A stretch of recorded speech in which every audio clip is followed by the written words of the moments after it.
औज़ुबिल्लाहिस्समीउल-अलीम मिनश्शैतानिर्रजीम बिस्मिल्लाहिर्रहमानिर्रहीम। बात चल रही थी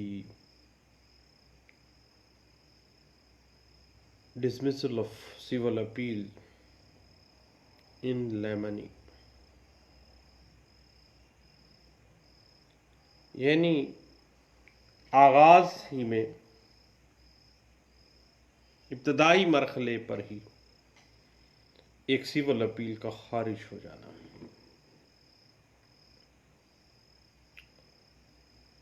जब भी हम सिविल अपील दायर करने जा रहे हैं तो सबसे पहले हम ये देखते हैं कि क्या अपील का हक कहीं ज़ायदुल मयाद होने की वजह से लिमिटेशन आड़े आते हुए क्या हक ज़ाया तो नहीं हो गया। उसके बाद बवजाए मुआखदा हक की अपील तर्क तो नहीं कर दिया गया, या स्ट्रॉपल की वजह से हक की अपील खत्म तो नहीं हो गया, या किसी भी अशारतन या कनायातन किसी भी फेल के नतीजा में इस फरीक के जो आर्डर या डिग्री से मुतासर हुआ है, अपने किसी कंडक्ट की वजह से वो हक की अपील ज़ाया तो नहीं कर चुका।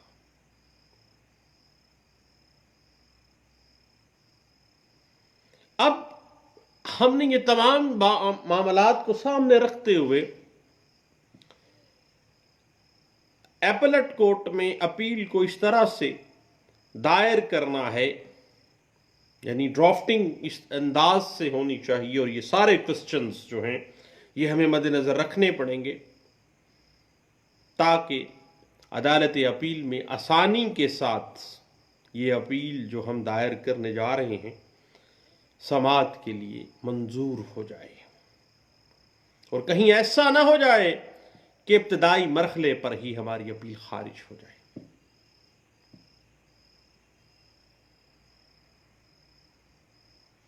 इस हवाले से order 41 code of civil procedure 1908 हमें गाइडलाइंस देता है,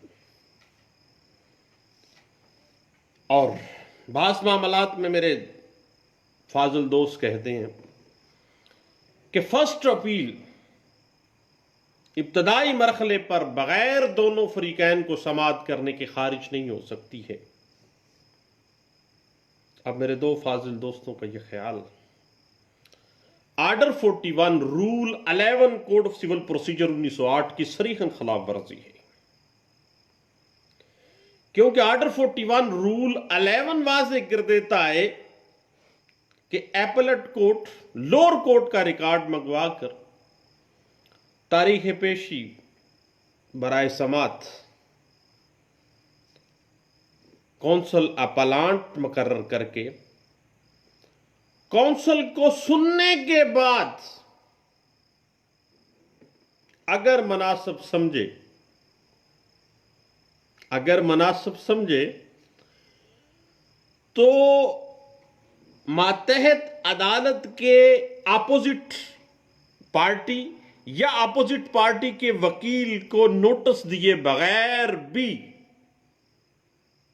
सिविल अपील को खारिज कर दें।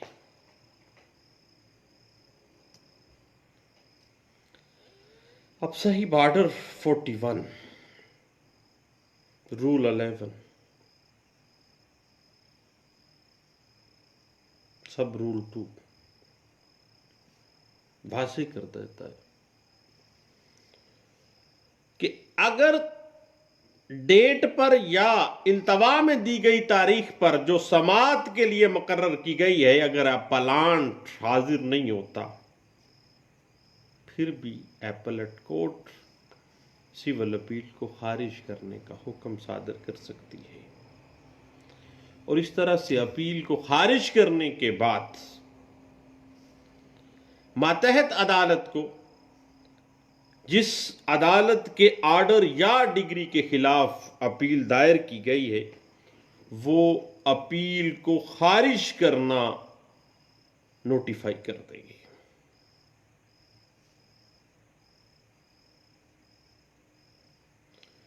लेकिन आला अदलिया हमेशा से इस बात को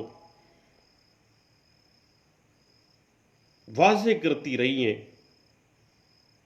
कि आर्डर 41 रूल 11 के इख्तियारात एक एपेलेट कोर्ट को इस्तेमाल करते हुए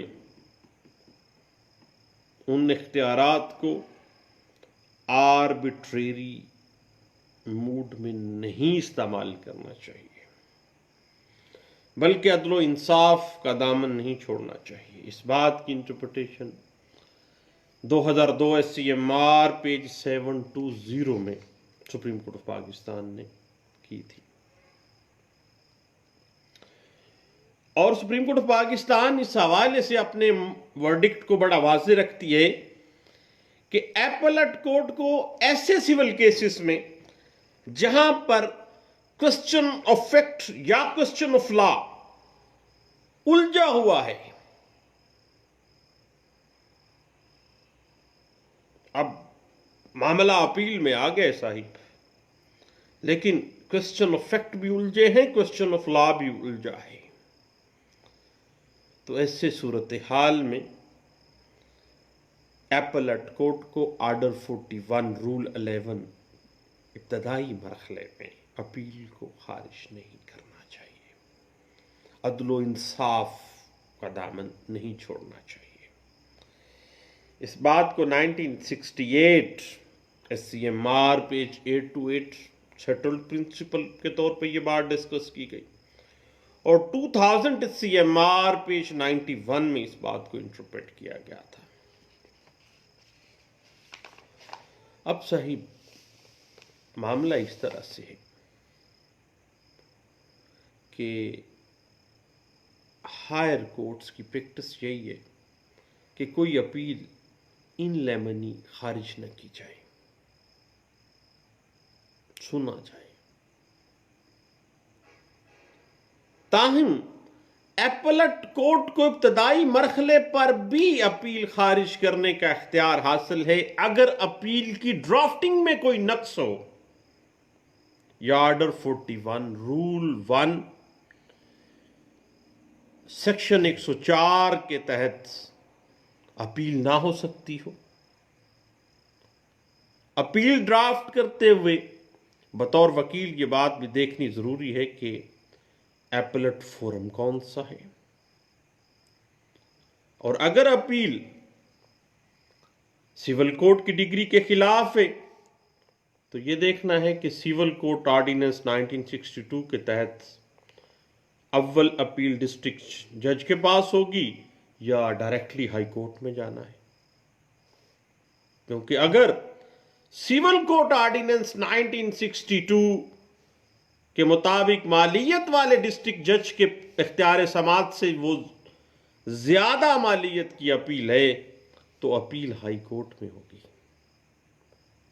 इसी तरह अगर किसी ऑर्डर के खिलाफ under order 43 rule 1 code of civil procedure 1908 appeal करना मकसूद है तो वो भी उसी अदालत में होगी जिसमें इस दावे में डिग्री के खिलाफ होनी थी, जिस एपेलेट फोरम ने डिग्री के खिलाफ अपील सुनी थी वही एपेलेट कोर्ट जो है वो सुनेगी। इस हवाले से याद रखिएगा, अगर किसी जेरे समात दावे में सादर होने वाले इंटरलोकेटरी आर्डर के खिलाफ अपील करना चाहते हैं तो पहले अंडर आर्डर 43 रूल 3 रिस्पोंडेंट या रिस्पोंडेंट के वकील को नोटिस जरूर देना है 43(3) के तहत, वगरना अपील वसूल नहीं की जाएगी।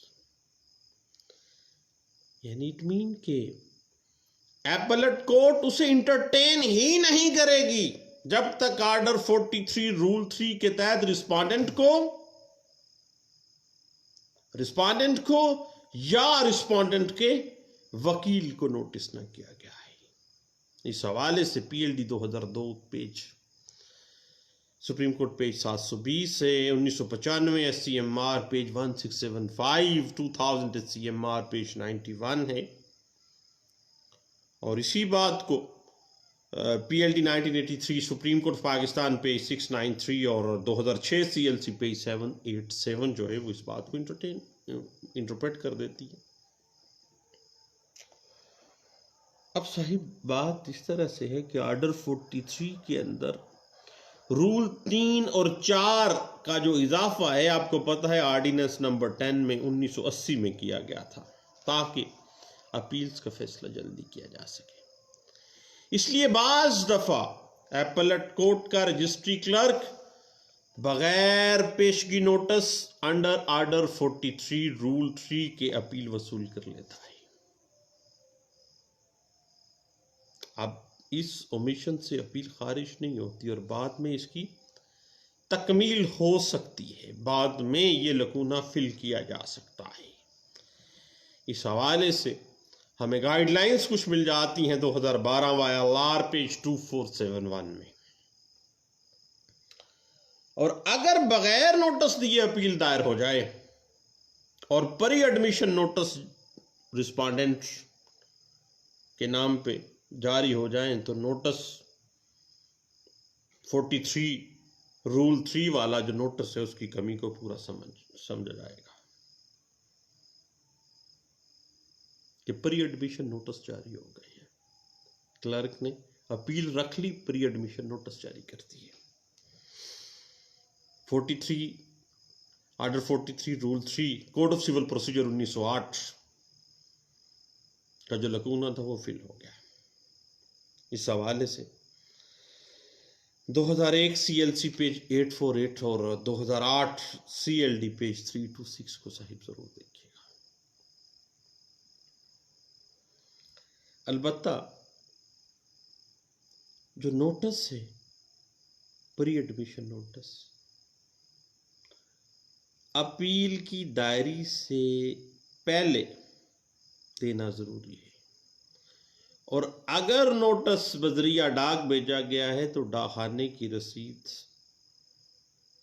ग्राउंड्स ऑफ अपील के साथ अदालत को पेश करनी चाहिए और कौंसल को अपील ड्राफ्ट करते हुए ये बात भी जहन में रखनी चाहिए कि कोई फरीक शामिल हो करने से रह गया तो फिर प्रॉब्लम तो होगी। तो ये बात देखनी है कि कोई फरीक पार्टी रह ना जाए। बाज़-औक़ात ऐसा होता है कि हम लोग मातहत अदालत की डिग्री के खिलाफ अपील करते वक्त जजमेंट को पढ़ लेते हैं और अपील बरखिलाफ हुक्म अदालत मातहत लिख देते हैं, लफ्ज़ डिग्री नहीं लिखते। इसलिए भी अपील चूँकि ऑर्डर के खिलाफ आप आ गए, कहना तो आपने डिग्री के खिलाफ था, इस पर भी अपील गलत और काबिल खराज होती है क्योंकि section 96 code of civil procedure 1908 इस वाज़े दलील दे देता है, वाज़ाहत कर देता है इस बात की। Section 96 code of civil procedure के तहत अपील जो है वो डिग्री के खिलाफ होती है और अगर आप डिग्री के खिलाफ अपील फाइनल अपील में आ गए हैं तो फिर आपने लिखना है अपील बरखिलाफ डिग्री अदालत मातहत।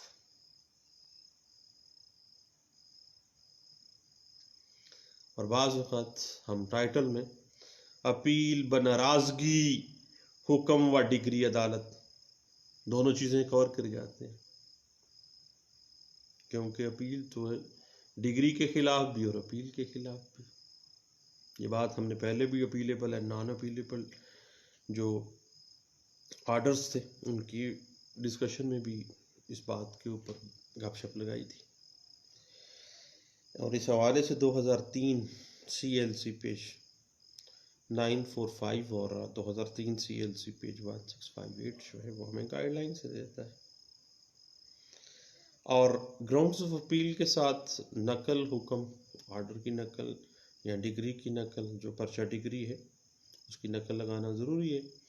लेकिन अगर अदालत चाहे तो ऑर्डर की नकल लगाने से मुस्तस्ना भी कर सकती है। लेकिन एक बात ज़हन में रखिएगा कि डिग्री के खिलाफ जब आप अपील में आ गए हैं ना, तो फिर डिग्री लगाए बगैर अपील दाखिल भी नहीं होनी और दायर भी नहीं होनी। और अगर आपने डिग्री लगाए बगैर अपील दाखिल की है या दायर की है तो वो दाखिल या दायर नहीं समझी जाएगी। बड़ी टेक्निकल सी बात है और मेरे जैसा नालायक बंदा आपको बता रहा है।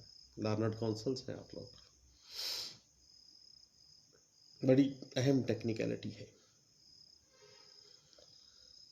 अब ऑर्डर्स के खिलाफ इस्तिस्ना दे सकती है अदालत। डिग्री की नकल अगर नहीं लगाई तो फिर प्रॉब्लम में आ जाएंगे आप। PLD 1967 supreme court of Pakistan page 274 इस बात को सेटल्ड प्रिंसिपल के तौर पर डिस्कस करता है। और जब अपील वसूल करता है अहलकार तो उसकी ड्यूटी है कि वो तसल्ली कर ले कि अपील में जो पर्चा डिग्री है उसकी नकल शामिल है, ताकि कानूनन दुरुस्त तौर पर अपील जो है वो दायर की गई है। और हायर कोर्ट्स बाज़ औक़ात ये भी इस मामले को इशू बना देती हैं कि अगर अपील पर्चा डिग्री के बगैर दायर की है तो इट मीन्स वो दायर नहीं समझी जाती। इस हवाले से 2013 CLC पेज 1659 हमें कुछ गाइडलाइन से देता है। और बाज़ औक़ात बाज़ सर्कमस्टांसिस में हायर कोर्ट्स का ख्याल है कि समात जो है वो मुलतवी की जाए ताकि एपेलांट नकल पर्चा डिग्री लेकर शामिल कर सके, टाइम दे दें उसको, लेमिन ना उड़ाए। इस हवाले से 2008 CLC पेज 232, 2013 CLC पेज 1558 जो है वो हमें कुछ गाइडलाइन से देती है। क्योंकि हतमी फैसला अदालत मातहत जो है वो तो डिग्री है।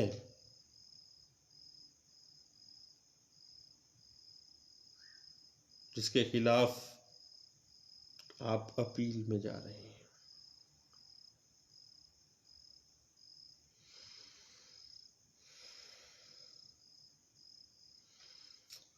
अब साहिब जहां तक फॉर्म ऑफ अपील का ताल्लुक है ना,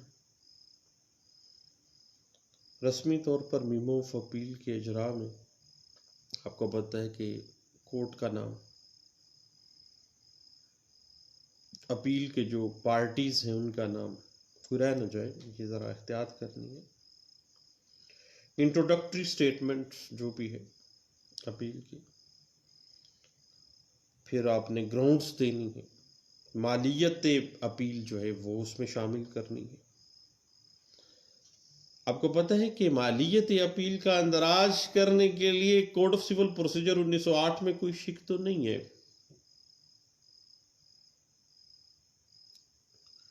अलबत्ता ये देखने के लिए कि कोर्ट फीस कितना लगता है या लगाया गया है या नहीं, अंदराज करना पड़ता है।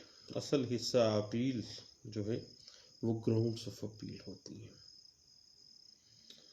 और मालियत अपील जो डिग्री की मालियत के मुताबिक ही, और मालियत अपील का अंदराज अमूमन हम इंट्रोडक्टरी स्टेटमेंट और जो ग्राउंड्स ऑफ अपील हैं उनके दरमियान में कर लेते हैं। उसके बाद साहिब जहाँ तक मामला है ना ग्राउंड्स ऑफ सिविल अपील्स का, डिफरेंट सर्कमस्टांसिस के हवाले से, ये एक थोड़ा सा लंबा मैटर है। क्यों ना इस पे हम दोबारा बैठें और ग्राउंड्स ऑफ सिविल अपील की ड्राफ्टिंग जो है उसके हवाले से कुछ जो मोटे मोटे अहम अहम पॉइंट्स हैं उनको हम वन बाय वन डिस्कस कर लेते हैं।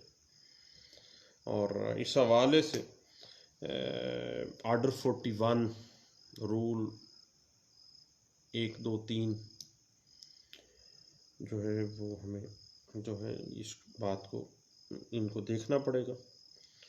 और ग्राउंड्स मरतब करते हुए कुन हदायत को हमने देखना है जो आर्डर 41 हमें दे रहा है, और किन किन बताओ प्रैक्टिस में किन किन एहतियात का दामन हमने पकड़ना है और कहाँ कहाँ पे हमने एहतियात करनी है। ये बुनियादी तौर पे थोड़ा सा प्रोसीजरल सा मामला है। ये एक ऐसे मामलात हैं जो प्रैक्टिस का एक अहम हिस्सा है। इंशाल्लाह अगली नशिस्त में हम बैठते हैं और इसी बात पे गपशप लगाते हैं। लेकिन दोस्तों दुआओं में याद रखिएगा। दोबारा मिलते हैं। अल्लाह हाफिज़।